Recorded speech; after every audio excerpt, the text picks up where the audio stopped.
Today, state officials and leaders in the fight against opioids and others came together in Whitley County to discuss the fentanyl crisis across the region. Kentucky Attorney General Daniel Cameron and his team held an Operation Fight Fentanyl forum today in Corbin. This marks Cameron's third forum, which aims to foster conversations surrounding the fentanyl crisis and to share stories of those who are dealing with it or have dealt with it firsthand. It has been heart-wrenching to hear some of the stories, but I also am encouraged by the hope that I hear as well in people wanting to come alongside folks in this community and work with them to find solutions.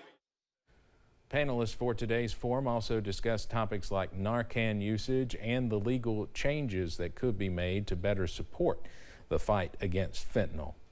First responders in Scott County in central Kentucky have seen a sharp decline in the number of overdose deaths.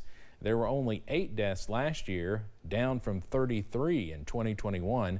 In fact, 2020 and 21 were 2 of the worst years in recent history for those in Scott County who lost their lives due to overdosing. Local EMS Director Chris Runyon says having Narcan around has been a big reason for the decline in deaths.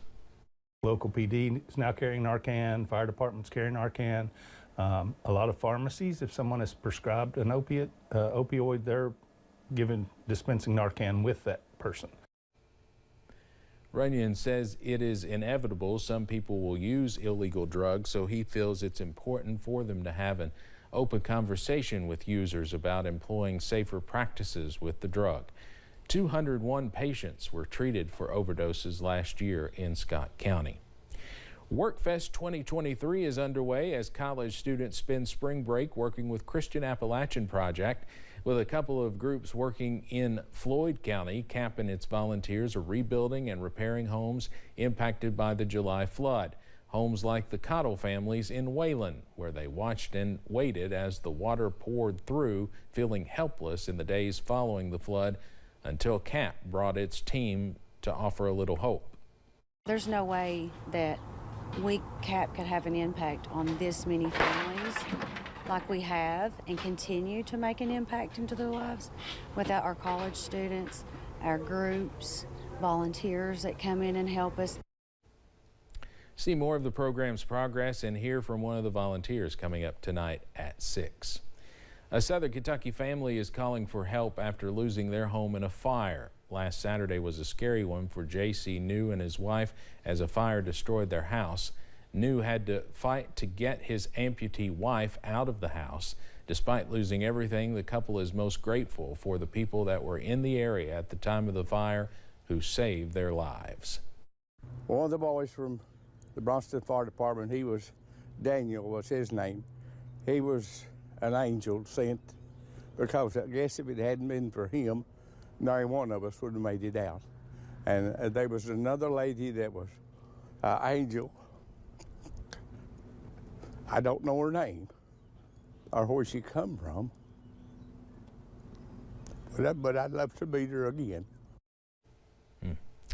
Family members of the victims and the fire department are asking people to give back to a man and his wife who have given so much to that community.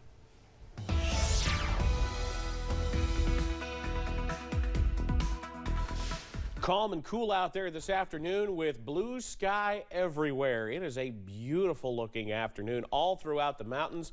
Here's the view from downtown Hazard overlooking Triangle Park. Things just looking bluer and greener out there already on the downtown Hazard camera as we slowly approach the first day of spring. 50 out there at downtown Somerset, where traffic is moving smoothly. Not a cloud in the sky there either.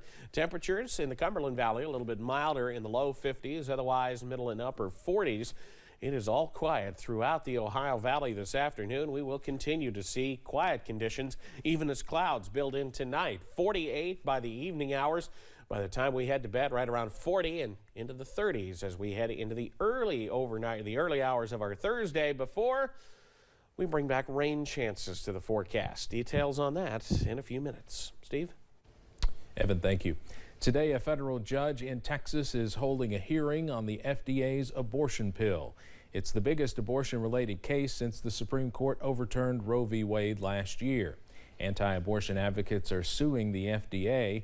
They're asking for an injunction ordering the agency to drop its approval of the drug.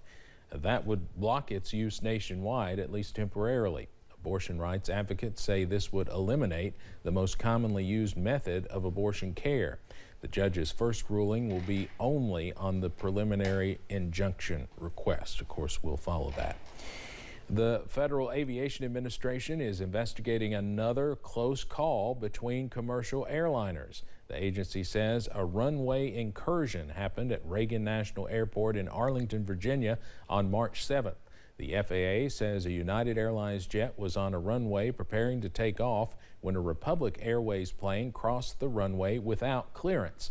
Luckily, an air traffic controller saw the situation and quickly moved to prevent a crash. The controller canceled the United flight's takeoff. The FAA says this happened because the pilot of the Republic flight turned on the wrong taxiway.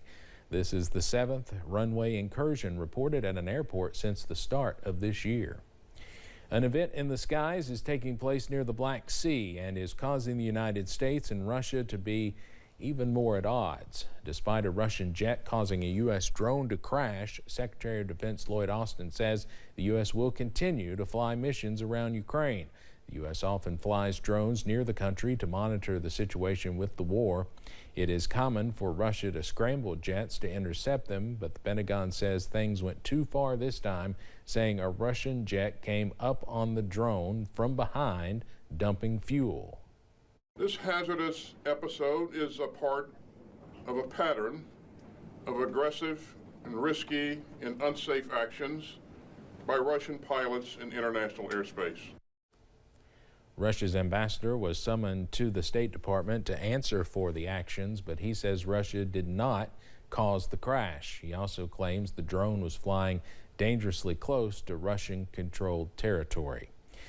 Well, Defense Secretary Lloyd Austin hosted a virtual meeting of the Ukraine Defense Contact Group earlier today.